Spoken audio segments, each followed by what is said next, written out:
Hello my dear student, welcome to this class. I hope आप सभी अच्छे हैं और आपकी पढ़ाई भी बहुत अच्छी चल रही होगी और आप इस कोर्स को सीरियस लेके अच्छे से पढ़ाई कर रहे होंगे। तो हम आज की क्लास को स्टार्ट करते हैं जहां हमने लास्ट टाइम छोड़ा था।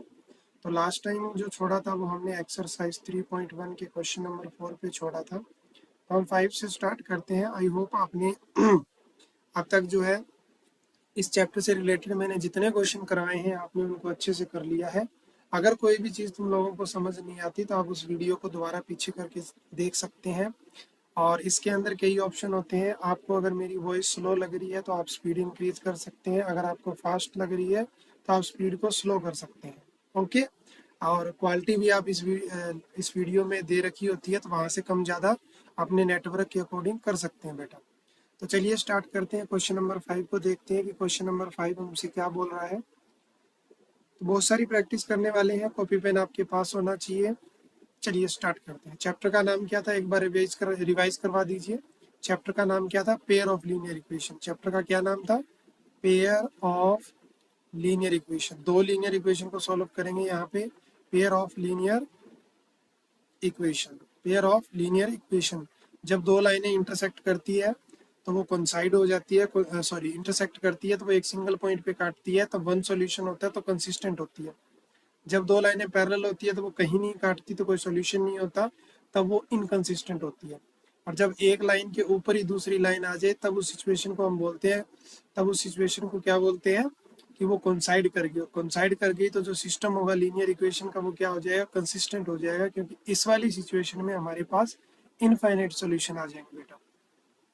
तो पहला क्वेश्चन हमको 5 नंबर क्या बोल रहा है, देखो जरा, कि half the perimeter of rectangular garden. देखो सबसे पहले इसने गार्डन की बात की है और वो भी कैसी शेप का है? रेक्टेंगल का। तो जैसे ही ऐसा कुछ आता है भैया आपको पता होना चाहिए कि गार्डन कैसे, रेक्टेंगुलर शेप क्या होती है, गार्डन कैसे बनेगा। कहता है जिसकी लेंथ जो है ना 4 मीटर मोर है देन विड्थ से। मुझे पता ही नहीं विड्थ क्या है, तो मैंने एक काम किया कि मैंने लेट कर लिया। क्या मैंने लेट कर लिया? मैंने लेट कर लिया कि जो इसकी विड्थ है ना वो x है। ठीक है।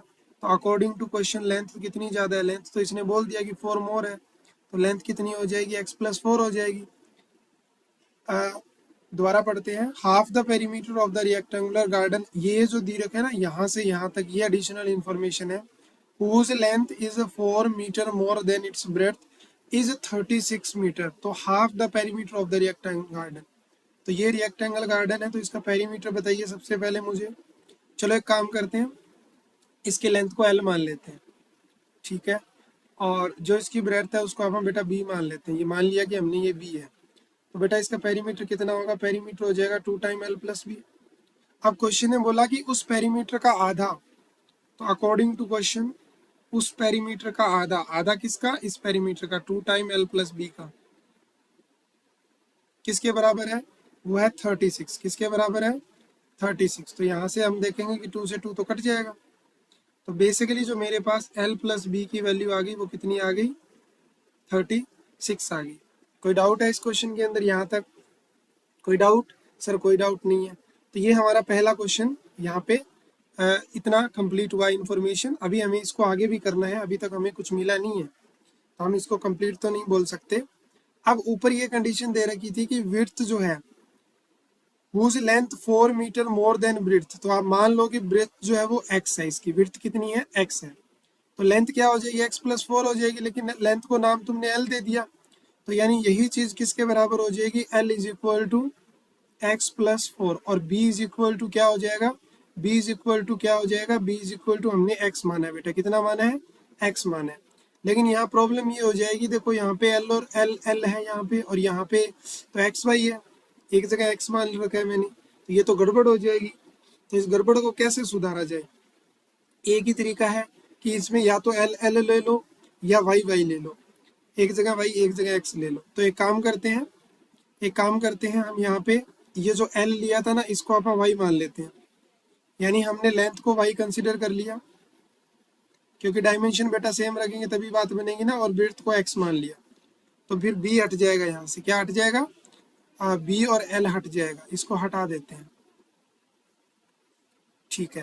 तो अब ऊपर वाला केस क्या बन गया कि जो ब्रेड्थ दे रखी थी वो तो x है, और जो लेंथ दे रखी थी वो क्या है? x+4, लेकिन l की जगह y माना है तो y is equal to x+4 हो गया। चलो एक काम करता हूँ, मैं इसको कंप्लीट रफ करके, देखो एक मोटा मोटा आइडिया मैंने आपको दे दिया। अब मैं कंप्लीट इसको रफ करके दोबारा से ये सारी चीज़ें यहाँ पे मेंशन कर देता हूँ नीट एंड क्लीन। देखो, विड्थ को तुमने क्या माना, एक्स माना। विड्थ को क्या माना, एक्स माना। लेंथ को तुमने क्या माना, लेंथ को वाई माना। और अकॉर्डिंग टू क्वेश्चन ये वाई किसके बराबर होगा, एक्स प्लस 4 के, क्योंकि इसने बोल दिया कि विड्थ से लेंथ जो है वो 4 मीटर मोर है। एक नंबर इक्वेशन बन गई ना। दूसरा इसने बोला हाफ द पेरीमीटर, पेरीमीटर का आधा। पेरीमीटर का आधा मतलब 1/2 पेरीमीटर क्या होगा। अब एल प्लस बी नहीं लूंगा मैं, लेंथ एक्स है, विड्थ वाई है, तो 2 टाइम एक्स प्लस वाई होगा। किसके बराबर है, 36 के बराबर है।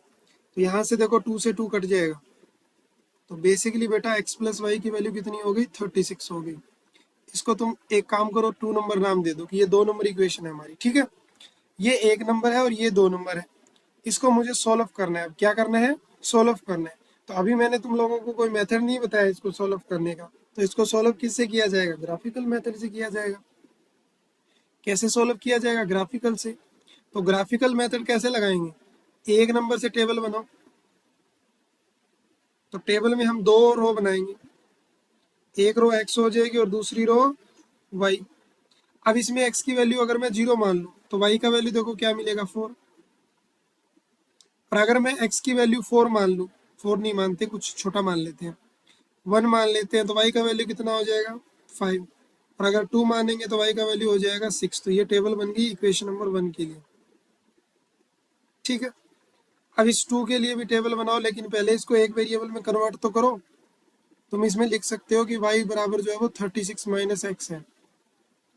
हम क्या कर दिया, हमने एक्स को दूसरी तरफ ले लिया। अब इससे टेबल बनाओ, ठीक है। एक 2 रो बनेंगी, एक एक्स की और एक वाई की। सपोज कर लो कि एक्स की वैल्यू 0 है। अब एक बात और है कि इसमें वैल्यू कैसे ली जाए, क्योंकि बेटा बहुत बड़ी बड़ी वैल्यू हो जाएगी। तो सपोज करते हैं जैसे कि मैंने 8 मान लिया एक्स को, तो ये कितना हो जाएगा, 28। अगर एक्स को 10 मान लें तो वाई कितना हो जाएगा, 26। और अगर हम एक्स को 0 मान लें तो वाई कितना हो जाएगा, 36 हो जाएगा। अब ये हमारी टेबल नंबर आ गई 2, टेबल नंबर 2। अब बेटा हमको बनाना पड़ेगा ग्राफ। तो एक काम करता हूँ मैं, इन चीज़ों को रफ कर देता हूँ।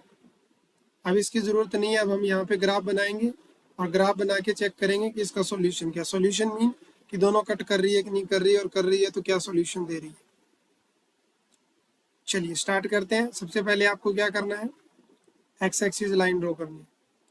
फिर क्या करना है, फिर एक Y X axis line draw करनी है।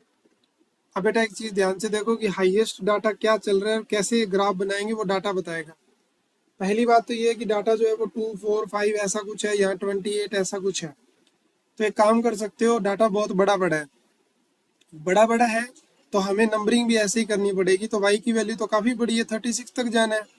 तो एक काम करते हैं, आप 4 4 के गैप पे ले लेते हैं। ये 4 हो गया, ये 8 हो जाएगा, ये 12 हो जाएगा, ये 16 हो जाएगा, ये 20 होगा, 4 के गैप पे ले रहे हैं तो ये क्या हो जाएगा, 24 हो जाएगा, और ये क्या हो जाएगा, 28 हो जाएगा। ऐसे ही हम आगे जाएंगे, 32 आ जाएगा, ठीक है। और इससे ऊपर 36 आ जाएगा, शायद इससे काम चल जाएगा, तो आगे इतना नहीं जा रहे। इधर एक काम करते हैं, इधर भी हम 4 4 का ही ले लेते हैं। मान लो ये 4 है, ये 8 हो जाएगा, ये 12 हो जाएगा, ये 16 हो जाएगा, ये 20 हो जाएगा, और ये 24 हो जाएगा। अब एक बार जरा पहली टेबल की तरफ देखो, एक्स की वैल्यू 0 तो वाई की वैल्यू 4। यहाँ पे दोनों 0 होते हैं, इसको सेंटर बोलते हैं, ओरिजिन। तो एक्स की वैल्यू 0, वाई का वैल्यू 4, तो ये वाला पॉइंट आएगा, ठीक है। फिर एक्स की वैल्यू 1, वाई 5। एक्स को थोड़ा सा इधर करेंगे, मान लो यहाँ 1 है, यहाँ 2 है और यहाँ 3 है। 5 तो थोड़ा सा इसके जस्ट स्लाइटली ऊपर आएगा यहाँ पे, ठीक है। फिर यहाँ पे एक्स की वैल्यू 2 है और वाई की वैल्यू 6 है। एक्स की वैल्यू 2 थोड़ा सा इधर और इधर भी थोड़ा सा स्लाइटली ऊपर आएगा। तो बेसिकली मेरे को ये तीनों पॉइंट यहीं एक जगह ही मिल गए, तीनों पॉइंट मुझको यहीं मिल गए। तो इन तीनों के क्या करेंगे, एक लाइन ड्रॉ कर देंगे जो इन तीनों से पास करेगी, ऐसे करके, ठीक है बेटा। समझ आ गया पहला लाइन।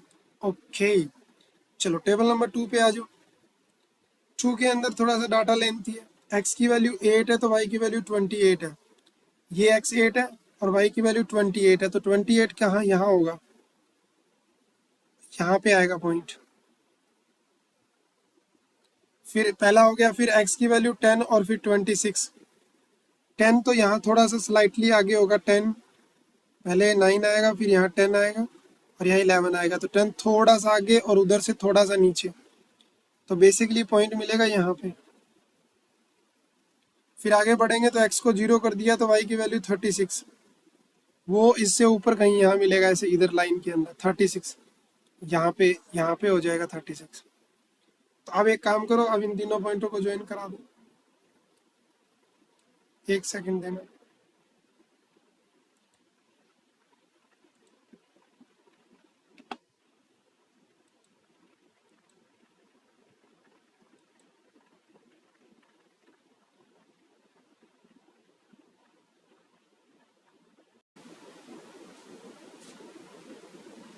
हाँ, तो देखो कुछ टेक्निकल इशू आ गया था। अब हम क्या करेंगे, अब हम तीनों पॉइंटों को ज्वाइन करा देंगे ऐसे करके। ये हमारे तीनों पॉइंट है, ऐसे करके लाइन बन जाएगी। इसमें थोड़ा सा इसको हम उधर रोटेट कर देते हैं। ये देखो ये लाइन बन गई। तो बेटा यहाँ पे ये जो लाइन तीनों, ये दोनों जो लाइनें हैं जहाँ कट कर रही है, वही आप लोगों का क्या हो जाएगा, वही इसका सॉल्यूशन हो जाएगा और वही हमारा आंसर होगा। अब ये पता कैसे चलेगा कहाँ कट कर रही है, तो हम इस पॉइंट से नीचे ऐसे देखेंगे। जब तुम लोग इसको स्केल से प्रॉपर ड्रा करोगे तो बिल्कुल तुम्हारा ये सही आंसर आएगा। अगर मैं यहाँ देखूँ तो मेरे को तो ये यहाँ पे 25 अप्रोक्सीमेटली और इधर से मेरे को 11 मिल रहा है, यानी अप्रोक्सीमेटली अगर मैं बात करूँ तो ये 11 और 25 मिल रहा है। आई होप तुम लोगों को समझ आ रहा होगा कैसे ड्रा करना है। देखो डिजिटल बोर्ड पे कर रहा हूँ, पेन टैब से कर रहा हूँ, तो थोड़ा बहुत इधर उधर हो सकता है, ठीक है ना। तो जब तुम इसको स्केल से प्रॉपर ड्रा करोगे तो तुम्हें एक प्रॉपर बढ़िया से इसका जो कॉमन पॉइंट होगा वो आंसर मिलेगा, ठीक है ना। तो ऐसे ही तुम लोगों को इस क्वेश्चन को बनाना है। पहले अच्छे से टेबल बनानी है, फिर दोनों को इंटरसेक्ट कराना है और फिर चेक करना है कि दोनों कहाँ किस पॉइंट पे इंटरसेक्ट कर रही है। वैसे आई थिंक ये बिल्कुल हमको सही मिला है। ये देखो ये इसको सेटिस्फाई कर रहा है। x plus Y is equal to 36 है, तो x की वैल्यू 11 है और उसकी वैल्यू 25 है। ये 36 आ रहा है, ये बिल्कुल सही बैठ रहा है। और फिर सही है, इसमें नहीं, इस वाली कंडीशन में सही नहीं बैठ रहा, एक में तो सही बैठ रहा है। तो आई थिंक ये थोड़ा बहुत ऊपर नीचे हो गया है यहाँ पे, बट आई होप तुम लोगों को, देखो ये शायद यहाँ पे 20 वाला ये केस आगे की तरफ कट करेगा, तो ये सारे पॉइंट थोड़े से क्लोज ज़्यादा आगे, इसीलिए गड़बड़ हुई है। लेकिन अगर तुम लोग इसको स्केल वगैरह से बनाते हो अच्छे से तो बिल्कुल ये एक्यूरेटली ड्रा होगा, इसमें कोई भी प्रॉब्लम नहीं आएगी। आई होप तुम लोगों को ये समझ आ गया कि क्वेश्चन को करना कैसे है। तो आप लोग इस क्वेश्चन को अच्छे से बनाइएगा, ठीक है ना। चलिए आगे बढ़ते हैं, क्वेश्चन नंबर 6 कर लेते हैं। अब क्वेश्चन नंबर 6 की तरफ बढ़ते हैं।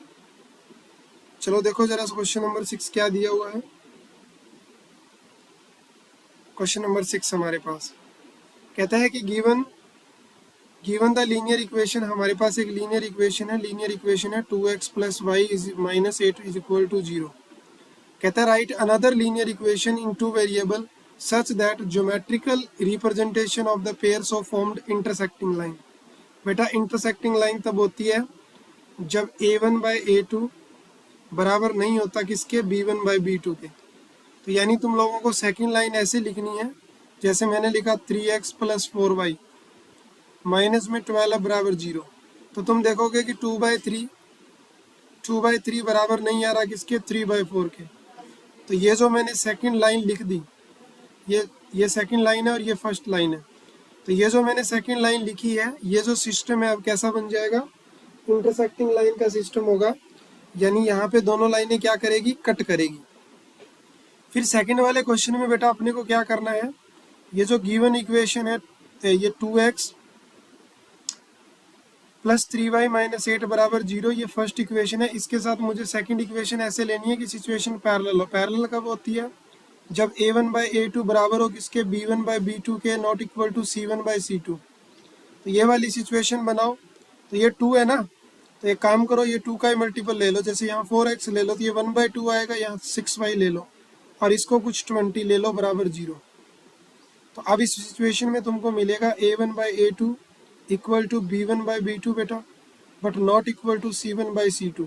तो ये जो सिस्टम बनाया है हमने, ये पैरेलल लाइन का सिस्टम बनेगा और इसके पास कोई भी सॉल्यूशन नहीं होगा, and this system is called inconsistent.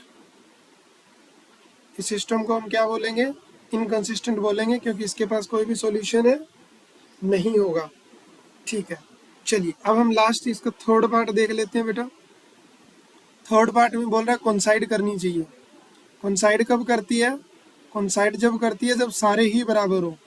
तो ये तो 1 है, तो 2 का मल्टीपल 4x लिख दो, इसको भी 2 से मल्टीप्लाई करके लिख दो, और इसको भी 2 से मल्टीप्लाई करके लिख दो। अब जब तुम यहाँ पे रेशियो लोगे a1/a2 का, किसके साथ? b1/b2 के और c1/c2, तो ये तीनों जो है वो बराबर आएंगे, और अगर ये तीनों बराबर आ गए बेटा तो लाइनें कर जाएगी कोइंसाइड। क्या कर जाएगी? कोइंसाइड। और जब लाइन कर जाएगी कोइंसाइड तो फिर क्या बोलेंगे? सर सिस्टम के पास इनफाइनाइट सॉल्यूशन हो गए, और ये सिस्टम जब वो कंसिस्टेंट हो गया। कैसा सिस्टम हो गया? कंसिस्टेंट। मैं बार बार तुमको याद करवा रहा हूँ कंसिस्टेंट का मीनिंग क्या है। कंसिस्टेंट का मीनिंग होता है at least one solution, at least one solution, कि सिस्टम के पास कम से कम एक सॉल्यूशन होना चाहिए। तो आई होप ये क्वेश्चन अच्छे से समझ आ गया। अब फिर से हमारे पास एक ग्राफ का क्वेश्चन आ चुका है। ग्राफ का क्वेश्चन आ चुका है, तो चलिए इसको बनाते हैं। लास्ट वाले में हमसे थोड़ी बहुत मिस्टेक हुई थी, हम इसमें कोशिश करेंगे कि बिल्कुल एक्यूरेट बनाएं। हम लेते हैं रफली हैं आइडिया पॉइंट का, क्योंकि मैं यहाँ कोई स्केल यूज नहीं कर रहा बोर्ड के ऊपर। जब हम स्केल से प्रॉपर मेजरमेंट के साथ ग्राफ बनाते हैं तो कोई प्रॉब्लम नहीं आती, इसमें आपको ग्राफ भी यूज करने हैं। तो आप लोगों के पास ग्राफ होगा तो क्वेश्चन बिल्कुल भी गलत नहीं होगा। रफली बनाते हैं तो थोड़ा बहुत इधर उधर हो जाता है, एग्जैक्ट नहीं बनता, एक्यूरेटली नहीं बनता। Draw the graph of the equation. देखो हमारे पास इक्वेशन है x - y + 1 = 0। अगर मुझे इसका ग्राफ बनाना है तो मुझे इससे टेबल बनानी होगी, तो मैंने y को उधर शिफ्ट कर दिया और -1 को उधर शिफ्ट कर दिया, तो मेरे पास x की वैल्यू आ गई। ठीक बात है। फिर क्या करेंगे? फिर हम टेबल ड्रा कर लेते हैं। ये हमने टेबल ड्रा कर ली। इस टेबल में कितनी कॉलम होगी? इस टेबल में 2 तो रो होगी यहाँ पे, तो एक रो में x आएगा, एक में y आएगा। अब सपोज करो कि y का वैल्यू 0 है, तो x की वैल्यू ऑटोमेटिकली क्या हो जाएगी? -1 हो जाएगी। अगर आप y का वैल्यू 1 ले लेते हैं तो x 0 हो जाएगा। अगर आप y का वैल्यू 2 ले लेते हैं तो x की वैल्यू क्या हो जाएगी? 1 हो जाएगी, 2 - 1। दूसरा सिस्टम जो अपने को दिया हुआ है बेटा वो है 3x + 2y - 12 को उधर ले गए। ठीक है, अब 2y को उधर ले जाओ और अब 3 को नीचे ले जाओ, तो x की वैल्यू आ गई। अब एक टेबल बनाओ, फिर से एक टेबल क्रिएट करो, और इन्हीं टेबल का यूज करते हुए हमको क्या बनाना होगा? ग्राफ बनाना होगा। 2 रो आएंगी, एक x और एक y। मैं लाइन 2 के लिए टेबल 2 लिख रहा हूँ यहाँ पे, समझ जाना तुम, ये 2 वाले के लिए है, और ये टेबल 1 जो है वो फर्स्ट वाले के लिए। ठीक है ना? तो यहाँ पे अब देखो, अब तुमको करना क्या होगा बेटा? अब तुमको ऐसी वैल्यू जूम करनी है y की जिससे ये 3 से डिवाइड हो। जैसे y की वैल्यू 0 जूम कर ली पहले मैंने, तो ये 12/3 यानी कितना हो जाएगा? 4 हो जाएगा।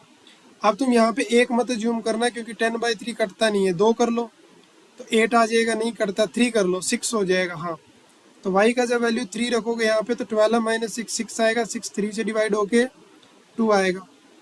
अब एक काम करो, अब तुम 6 ही रख दो यहाँ पे, 6 रखने से 0 आ जाएगा। ठीक है, तो ये हमने इस वाली लाइन से भी एक टेबल बना ली। अब इस टेबल का यूज करते हुए आप क्या करेंगे? अब इस टेबल का यूज करते हुए अपन क्या करेंगे? ग्राफ बनाएंगे। तो are you ready for graph?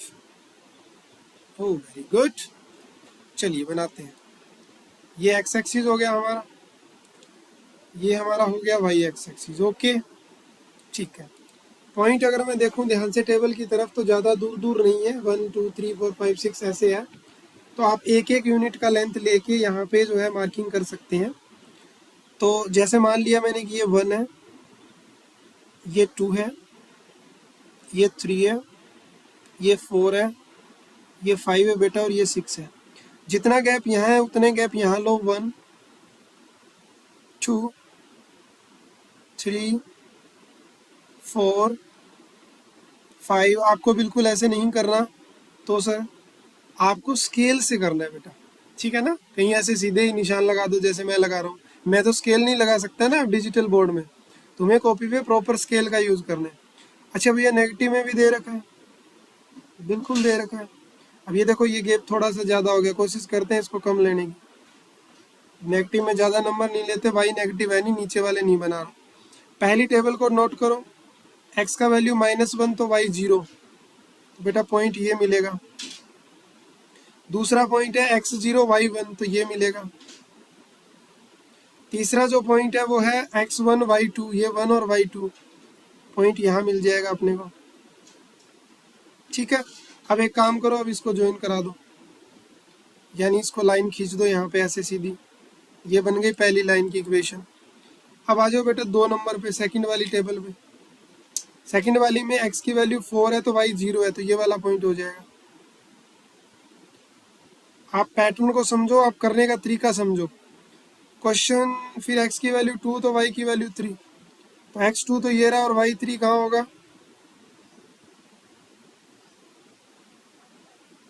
यहाँ पे, ठीक है। और फिर x की वैल्यू 0 और y की वैल्यू 6, तो ये वाला पॉइंट हो जाएगा। अब देखते हैं इनको ज्वाइन करके कि अपना जो हाथ से बनाया हुआ ग्राफ जो है वो सही जा रहा है कि नहीं जा रहा। इसीलिए बोलते हैं सही नहीं जाएगा, तो इसीलिए बोलते हैं कि भैया क्या करो, स्केल का यूज़ करो, कलर चेंज करके लाइन नए कलर में बनाते हैं। तो ये तो थोड़ा बहुत फ़र्क आया, देखो ज़्यादा तो नहीं आया है, तो इतना तो आप काम चला देंगे डिजिटल में। आई होप तुम समझ गए होगे कि मैं कहना क्या चाह रहा हूँ, ठीक है ना। ओके, अब यहाँ से ध्यान से देखो, अब जहाँ ये कट कर रही है वही आपका पॉइंट हो जाएगा, तो कट कर रही है, तो अब देखो थोड़ा सा ऊपर हो गया, तो एक्चुअली में ये कहाँ कट करेगी, ये पूरा 2,3 पे कट करेगी। तो ये आप देख रहे हो ये 2, यानी ये जो कटिंग वाला पोर्शन होगा ना ये यहाँ आएगा, तो ये थोड़ा सा ऊपर दिख रहा है, लेकिन ऊपर आएगा नहीं जब तुम स्केल वगैरह से प्रॉपर यूनिट लेके बनाओगे। तो ये हमारा जो मेन पॉइंट है यही हमारा सॉल्यूशन है, और वो क्या है 2,3 है, 2,3 है। अब एक चीज़ और बोली है इसने, कहता है determine the coordinate of the vertex of the triangle formed by these line. तो ये दो लाइनें, इन दो लाइनों ने ट्रायंगल बना दी, देख रहे हो, उसके वर्टेक्स बताओ। तो उसका एक वर्टेक्स तो ये हो गया जिसको ए नाम दे दूं, एक ये हो गया बी नाम दे दो, और एक ये हो गया सी नाम दे दो। तो ए जो पॉइंट है उसके वर्टेक्स हो गए बेटा 2,3, बी जो कोऑर्डिनेट है उसके पॉइंट हो गए -1,0, और जो सी को इसका वर्टेक्स है उसके कोऑर्डिनेट हो गए 4,0। अगर आप लोगों को इसको कलर करने के लिए बोला जाए तो आप इसको शेड भी कर सकते हैं। ये है हमारी ट्रायंगल पोर्शन जो यहाँ पे दो लाइनों के कट करने से बना है। आई होप तुम्हें अच्छे से समझ आ चुका है क्वेश्चन करना कैसे है। भैया प्रॉपर स्केल का यूज करना है, पेंसिल का यूज करना है और ग्राफ का यूज करना है। अभी हाथ से बनाते हैं तो इधर गड़बड़ हो जाती है, इसीलिए आप लोगों को बोला जाता है प्रॉपर स्केल से आप करके बनाएं, ठीक है। अगर आप मेरे पास ऑनलाइन नहीं वैसे होते तो मैं आपको इसको ग्राफ के ऊपर बना के दिखाता कि कोई भी मिस्टेक नहीं होगी, बिल्कुल एक्यूरेट बनेगा। फिर भी मैंने यहाँ बहुत कोशिश की है इसको एक्यूरेट बनाने की, बहुत ही सुंदर सा डायग्राम मैंने आप लोगों के लिए बनाया है। आई होप 7 नंबर जो क्वेश्चन है वो बिल्कुल अच्छे से आपको जो है वो क्लियर हो चुका है। तो इसी के साथ बेटा एनसीईआरटी की जो एक्सरसाइज हमारी 3.1 है वो यहाँ पे कंप्लीट होती है।